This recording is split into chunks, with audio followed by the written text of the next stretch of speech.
नमस्कार मंडळी, dear society YouTube चॅनलमध्ये आपलं स्वागत. शासकीय कार्यालयातल्या सुनवाया आता व्हिडिओ कॉन्फरन्सिंगद्वारे घेण्याचं नियमन जे झालेलं आहे त्या संदर्भामध्ये या व्हिडिओच्या माध्यमातून आपण जाणून घेऊ. तत्पूर्वी अद्यापर्यंत जर तुम्ही video channel Dear Society channel subscribe केलं नसेल, नोटिफिकेशन ऑन करून ठेवलं नसेल तर तात्काळ करून घ्या.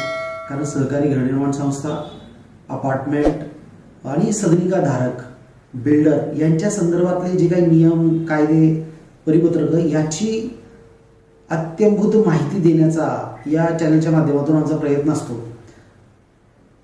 या चॅनलच्या लिंक तुम्ही तुमच्या संस्थेच्या पदाधिकाऱ्यांना देऊ शकता, तुमच्या सभासदांनाही पाठवू शकता.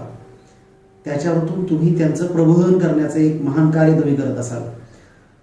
तर आजच्या ह्या व्हिडिओचा उद्देश आहे की सहकारी संस्थांना, सहकारी संस्थांचे पदाधिकारी असतात किंवा सभासद असतात, ते सहकार निबंधकाच्याकडे किंवा तहसीलदारांच्याकडे वेगवेगळ्या कारणांनी अपील करत असतात.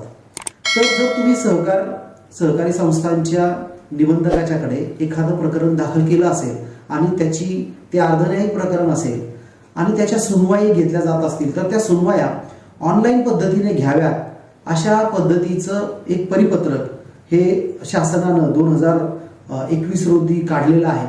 मात्र त्या परिपत्रकाचं कुठेही पालन होत नाही. 3 वर्ष होत आले तरी सुद्धा.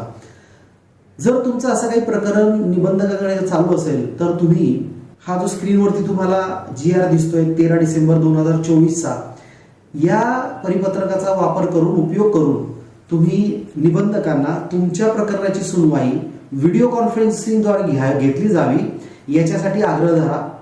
आणि जर ती व्हिडिओ कॉन्फरन्सिंगद्वारे घेतली जात नसेल तर मग पुढे वरिष्ठांना तुम्ही लिखित तक्रार करू शकता.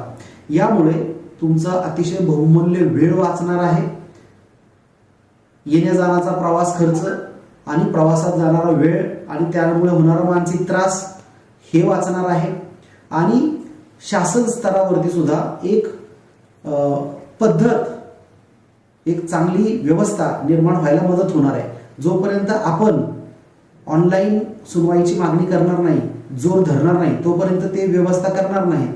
त्यामुळे आपण अधिकाधिक मोठ्या प्रमाणावरती अशा स्वरूपाच्या, अर्धन्यायिक स्वरूपाच्या प्रकरणांमध्ये ऑनलाईन सुनवाई व्हावी, व्हिडिओ कॉन्फरन्सिंगद्वारे सुनवाई व्हावी याचा आग्रह आपण धरला पाहिजे आणि तुम्ही धरावा.